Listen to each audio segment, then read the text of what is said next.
Non, toujours pas. Non, c'est toujours pas ça. Ma sœur, ça y est, on va mettre la carte vitale et la carte d'identité sur le même support. Non, vous avez toujours pas compris. Carte vitale, carte d'identité, passeport, permis de conduire et le cinquième petit pilier, le casier judiciaire. Tout doit être sur la même carte. Bien sûr que les étrangers peuvent avoir une carte d'identité, mais c'est une carte de séjour ou une carte Visa. Ça veut dire que sur la carte, il y a les informations du passeport, il y a les informations de la carte d'identité, donc voilà, provisoire, et non pas comme pour un Français de souche définitif. Je vous ai dit, il faut revoir tout le système. Vous êtes qu'à moitié. Il y a 5 choses à mettre sur le même support. Une carte. Dans cette carte, il y a la carte vitale, il y a la carte d'identité aussi étrangère, parce que quand tu es demandeur de visa ou d'un titre de séjour, c'est que tu es sur notre territoire. Tu dois pouvoir prouver ton identité. Eh bien oui, soit avec ta carte d'identité de ton pays, soit avec une carte d'identité provisoire remise par la France avec la date auquel tu es autorisé à rentrer dans le pays et à la date auquel tu n'es plus autorisé dans le pays. Tu montres ta carte. Ton visa ou ton titre de séjour a expiré, tu ne l'as pas fait renouveler, tu es en infraction sur le territoire français. Voilà, tous ceux qui font une demande et qui reçoivent un accord reçoivent une carte provisoire avec la durée de séjour autorisée par la France. Tu dois prouver que tu es autorisé à être sur le territoire français. Dedans, il y a les informations donc de la carte vitale. Si tu es étranger et que tu n'as pas de carte vitale puisque tu n'appartiens pas au régime français, il y a les informations de ton assurance, de ta mutuelle dans ton pays. Ça veut dire en cas que tu sois dans le coma, les médecins avec la carte rentrent dans les informations de ta couverture santé, soit française, soit étrangère. Tu as le permis de conduire intégré dedans, le pays d'où tu viens, si tu as ton permis, il y a la date de validité de ton permis. Si c'est un permis français, il y a la date de validité du permis. Quand le gouvernement français, pour les étrangers, te remette cette carte, c'est en fonction de tes données d'assurance santé, vu que les étrangers, quand il y a un problème en France, c'est leur assurance qui prenne en charge. Quand nous, Français, on part à l'étranger, on a l'assurance santé qui nous prend en charge.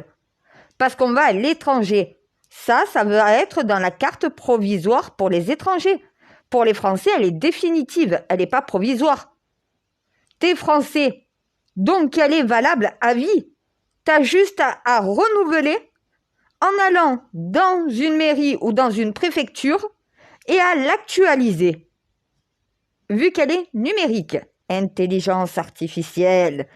Pousser le système plus loin, bordel. Macron, je te ferai signaler 4 ans. 4 ans que je tiens ce sujet. 4 ans en arrière. Tu remontes 4 ans en arrière. Et oui, pendant la Covid, tu remontes 4 ans en arrière. Tu te rappelles par rapport au pass vaccinal, comme ça a été la galère, et que je t'avais dit en numérisant avec des cartes d'identité de la même façon, tu peux connaître qui rentre et qui sort du territoire, tout est numérisé. Voilà. Ça veut dire que oui, la carte d'identité et la carte vitale ensemble, mais c'est pas suffisant. Il faut que sur, justement, le programme de carte, il y ait aussi le casier judiciaire de la personne, soit dans le pays originaire, parce que tu ne peux pas donner les papiers français ni un titre de séjour ou un visa à quelqu'un qui est criminel dans son pays. Donc, il faut un lien avec tous les pays du monde. Donc, voilà, pour au final savoir si la personne a été condamnée pour un crime. Pas pour un délit, pour un crime. Ça veut dire que si tu as un tueur en série américain qui a été relâché et qui veut venir en France, il ne pourra pas rester en France parce que sur les documents qu'il sera forcé de remplir, il y aura au final a été condamné pour crime dans tel pays. Est-ce qu'on veut des criminels sur notre territoire? Non, tu viens pas. Voilà. Eh bien, à un moment donné, si on lui délivre une carte, il y a son casier judiciaire. Casier judiciaire, c'est le pourquoi tu as été condamné pour crime. Viol, pédophilie, assassinat. Voilà ce qui doit être mis dans cette carte. Eh bien oui, un employeur doit savoir s'il n'engage pas un violeur ou un criminel. Avec ces documents-là, oui, il pourra. Après, il n'y a pas le fond du casier judiciaire. Il y a crime marqué. Ou viol. Ou aussi terrorisme. Tu dois quand même prévenir le patron, l'employeur, le logeur ou quoi que ce soit. Il doit pouvoir savoir qui il loge, qui il emploie. Sur cette carte, tout est marqué. Il y a la carte d'identité. Il y a la carte vitale. Il y a le passeport. Les informations de ton passeport. Il y a les informations, donc voilà, de ton casier judiciaire. Et tu as aussi les informations concernant ton permis de conduire. Si on t'a retiré le permis, eh bien sur la carte, quand tu vas la présenter et quand un policier va le mettre sur le lecteur et que ça sera marqué au niveau du permis de conduire retiré, donc voilà, eh bien oui, voilà, tout sera dedans, sur une seule et même carte. La carte, si vous voulez la sécuriser, n'oublie pas, il faut que chaque porteur puisse avoir un code d'accès. Ce code d'accès, tu dois le transmettre soit au policier, soit à ton patron. C'est toi qui le transmets à qui tu veux. C'est un mot de passe, un mot d'accès. Ça veut dire que tu ne peux pas lire la carte si tu n'as pas le mot de passe. Donc, le porteur reste propriétaire de la carte. Il n'y a pas qui que ce soit qui peut en faire ce qu'il veut. Voilà. C'est comme une carte bleue. C'est pareil, une carte bleue, tu as une puce, tu as un code. S'il n'y a pas le code, voilà. Eh bien, s'il n'y a pas le code, tu ne peux pas rentrer dans les données de la puce. Il va falloir que, justement, celui qui remette la carte au fonctionnaire ou à son employeur, donc voilà, avec toutes les données, il va falloir qu'il donne le code d'accès au professionnel et non pas au premier venu. Voilà. Ça veut dire que ça sécurise. Tu peux le donner à un professionnel qui va pouvoir avoir accès à des données de base sans rentrer dans les détails non plus. C'est les données habituelles. Le passeport que tu as dans les mains, eh ben, il sera sur la carte. Ton casier judiciaire que tu peux demander à n'importe qui, moi je peux vous le montrer, il est vide. Il n'y a rien. Aucune information puisque j'ai jamais été condamné pour rien, je n'ai jamais... Et voilà, quand tu n'as pas été arrêté, pas été condamné, tu n'as rien. Si tu as été condamné ou arrêté, il y a quelque chose qui apparaît. Et tu peux le demander même à la préfecture, en mairie ou même au poste de police. Donc au bout d'un moment, ça, c'est ce qui est matériel dans les mains. Dématérialisé, le casier judiciaire que les patrons te demandent une copie de ton casier judiciaire. Eh bien là, il n'aura plus besoin de le demander, le patron, ça sera dans la carte d'identité. Voilà. Et celui qui ne veut pas se soumettre à donner son code d'accès au professionnel qui le demande, ça veut dire si tu refuses de donner un code d'accès, le code d'accès à la carte à un policier, refus d'obtempérer.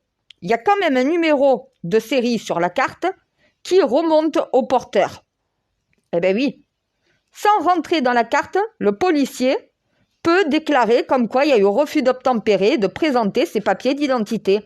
Parce que dès que le policier a la carte, il va demander la carte à la photo. La photo, elle est visible. Après, tu as une puce. Dans la puce, tu as donc la carte vitale, tu as la carte d'identité, tu as le passeport, tu as le permis de conduire et tu as le casier judiciaire. Tu as les 5 piliers.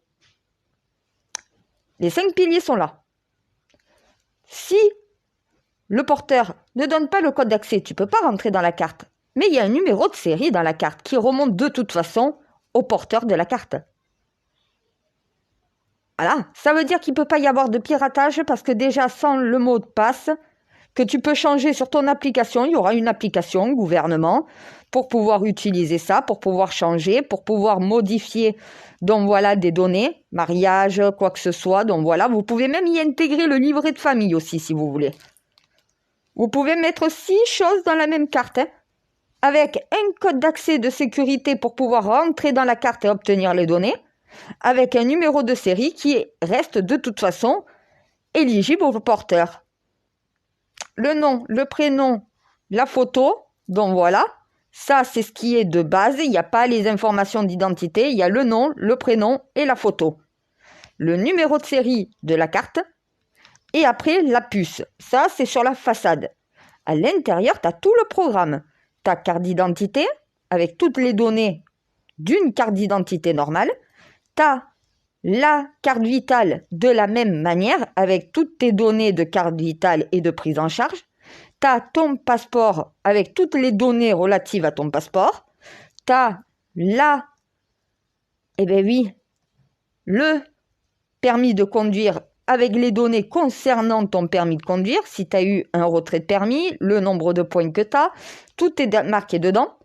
Et vous avez en plus le livret de famille que vous pouvez rajouter, le nom des enfants, donc voilà le nom de la mère, le nom du père, les données.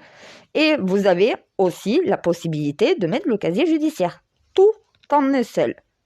Un accès aux données par mot de passe que le porteur crée lui-même. Puis, donc même si tu as un lecteur de carte mais que tu n'as pas le code, tu ne peux pas rentrer dans la carte. Donc, il ne peut pas y avoir de piratage. Si tu ne donnes pas ton code, techniquement, tu ne peux pas te faire pirater. Et à côté de ça, si tu ne veux pas donner le code pour déverrouiller l'accès, de toute façon, un représentant d'État avec le numéro de série peut quand même remonter à toi et tu peux être quand même sanctionné parce que tu n'as pas obtempéré. Voilà, à un moment donné, c'est tout simple. Hein. Mais non, vous faites carte vitale. Alors la seule chose qu'il ne doit pas y avoir dedans, c'est votre carte bleue. Voilà, la seule chose que tu ne dois pas mettre, c'est des données bancaires. C'est tout, hein. Voilà. Ah ben oui, il faut faire marcher l'intelligence artificielle. Il faut créer le programme à partir de ça. Il faut que quand tu viennes faire ta carte, tu mettes tous tes documents. Donc ça veut dire le livret de famille. Si tu ne conduis pas, sur les données permis de conduire, pas de permis. Voilà, pas de permis, pas d'assurance, parce que tout simplement, tu n'as pas passé le permis. Permis suspendu ou le nombre de points selon ta situation, si tu conduis. Livret de famille, si tu n'as pas d'enfant, il y aura le nom de ton père, le nom de ta mère, donc voilà. Il y aura les données de tes parents et de toi, mais il n'y aura pas tes enfants. Si tu as des enfants, il y a les données de tes enfants. Voilà. À un moment donné, c'est pas compliqué. Carte vitale, pareil. Et tout sécurisé dans une seule carte avec un code d'accès unique par le porteur que tu peux changer toutes les semaines si tu veux. Du moment que tu l'oublies pas, sinon tu dois aller sur ta boîte mail, le déverrouiller ou appeler un standard téléphonique pour ceux qui n'ont pas l'habitude d'Internet. Oui. Ça veut dire que tu peux le faire sur Internet par toi-même quand tu connais et sinon tu le fais en mairie. La mairie va prendre en compte toutes tes données que je viens de vous énumérer et va le rentrer dans une seule carte. Ça sera ta carte. Donc au lieu d'en avoir une carte vitale, un passeport, un livret de famille, tout est compris dedans. La seule chose qui a pas, c'était données bancaires. Tu ne peux pas payer avec cette carte. C'est de l'administratif, c'est pas du financier. Donc toutes tes données administratives sont contenues dans une seule et même carte. Et oui, ça c'est un cerveau. Vous êtes là. Moi, je suis là d'un programme. Oui, à un moment donné, je suis exaspérée. Vous m'exaspérez. Je ne sais pas ce que je vais faire de vous, honnêtement. Vous avez la possibilité de faire quelque chose de complet, de global, de constructif, qui, avec le temps, tu n'as pas besoin de faire une seule modification. Mais non, vous faites un petit peu, par un petit peu, par un petit peu. Vous êtes incapable de faire les choses en profondeur. Et c'est ce qu'attend le peuple. Une carte Quand tu fais tes papiers, tu n'as qu'une carte à donner, tout est dedans. Tu as juste à apporter le complément pour faire les modifications ou de le faire directement par Internet. Moins d'administratifs à devoir traiter de cette façon. Moins de papiers aussi. Eh bien oui, c'est comme ça que d'un, on protège l'environnement et de deux, qu'on se rend utile avec la technologie. Une carte, une puce, une photo d'identité, ton nom, ton prénom, le numéro de série de la carte qui permet de remonter de toute façon au porteur et l'attributeur de la carte. Dedans, carte d'identité, carte vitale, permis de conduire, passeport, livret de famille, et allez, on va faire un 6e, le casier judiciaire. Toutes tes données te concernant sont sur cette carte. Tu y accèdes à ces données avec un mot de passe. Même si tu as un lecteur de puce, si tu n'as pas le mot de passe, tu ne pourras pas rentrer dedans. Ce n'est pas piratable. Eh bien oui, la même sécurité qu'avec mon jailbreak. Voilà comment vous allez faire le truc. Donc, continuez de grossir le projet. Ne vous arrêtez pas si peu. Non mais franchement, vous vous arrêtez, mais... Oh ben on va faire la carte vitale et la carte d'identité cumulées ensemble. Permis de conduire, livret de famille, casier judiciaire et au final, le passeport. Tout complet dedans. Quand tu fais tes papiers, tu as juste à modifier les informations, soit en mairie, soit sinon sur Internet. Tu as une application pour gérer toutes tes données administratives. Donc voilà, avec un accès différent sur Internet que pour la carte, bien entendu. Parce que là, oui, on peut te pirater, donc voilà. Mais par contre, vous faites en sorte qu'on ne puisse pas télécharger des données ni faire quoi que ce soit avec ces données. Ça veut dire que quand tu essayes d'approcher un téléphone d'un écran d'ordinateur, le système d'intelligence artificielle te floute l'image. Donc, ça veut dire que tu ne peux pas prendre, capturer, tu ne peux pas télécharger. Tu dois demander à ce qu'on t'envoie un courrier à domicile qui te donne les références qui sont dessus. C'est ça, mettre un système de sécurité. Ça veut dire que tu sais que s'il y a des failles, tu trouves un système pour combler la faille. Donc, en fait, en laissant aucune faille possible, il n'y a aucun piratage possible. L'intelligence artificielle, tu lui donnes les données pour identifier les pirates, tu lui donnes les ordres de mission à devoir effectuer, elle te fait le travail. Et comment ça marche avec mon jailbreak à votre avis? Je lui ai donné les ordres, les codes, j'ai mis en place tout ce qu'il fallait avec mon hacker, et le système, c'est une intelligence artificielle qui sert à gérer tout. Et bien là, c'est la même chose, ça gérera la sécurité, ça gérera les données, ça permettra une connexion entre le serveur administratif et les cartes des porteurs, ce qui évitera tout ce système de papier d'administration. Voilà pourquoi je vous ai dit, il faut arrêter de gérer l'administration à l'intérieur des institutions de la France. Il faut que ça soit une structure à part. Ça veut dire que dans un hôpital psychiatrique, dans un hôpital, dans une clinique, dans le milieu hospitalier, eh bien oui, à un moment donné, je ne sais pas comment vous fonctionnez, mais quand tu vas aller dans un milieu hospitalier, tu vas lui donner l'accès à ta carte. Elle va avoir ta carte d'identité, elle va avoir ta carte vitale. Est-ce qu'elle a besoin d'avoir les informations du permis? Est-ce qu'elle a besoin d'avoir les informations de ton livret de famille si ça ne concerne pas les enfants? Non. Et tu peux même rajouter les cartes d'identité de tes enfants quand ils sont mineurs. Voilà. À un moment donné, je suis désolée, mais ça, c'est un système complet, c'est un système global. C'est un système qui prend en compte toutes les données administratives d'un citoyen, qui les réunit au même endroit, voilà, avec un système de sécurité pour éviter un piratage et avec un système de repérage si tu ne veux pas donner les données à quelqu'un qui gère l'administratif. Le policier te demande ta carte d'identité. Il ne va pas regarder ta carte vitale. Il va regarder ta carte d'identité. Donc, tu as toutes les données sur le lecteur qu'il va avoir. Sur les données du lecteur, il va avoir carte d'identité, livret de famille, carte vitale, passeport. Le policier aura juste à aller sur carte d'identité et permis de conduire, puisque c'est son domaine. Il aura les données du permis de conduire et de la carte d'identité. Et au moins, tu vois déjà, le permis de conduire et la carte d'identité seront obligatoirement les deux identiques. Si au final, sur le lecteur, t'as pas la carte d'identité et le permis de conduire sont identiques, c'est le porteur. Il y a même plus, il y a plus de trafic de carte d'identité, mais il y a même plus de trafic de points de permis. On peut plus trafiquer les points du permis puisque tout est numérisé. Le nombre de points est collecté en temps réel. Tu te fais arrêter par les policiers, eh ben tes points vont directement diminuer sur la carte puisque ça va être en temps réel, intelligence artificielle. Mon Dieu, il va falloir que je reprenne le pouvoir parce que sinon vous allez être incapable de faire évoluer nos sociétés, c'est pas possible. Vous êtes en retard, mais vous êtes à la ramasse sur ce que c'est un cerveau humain développé.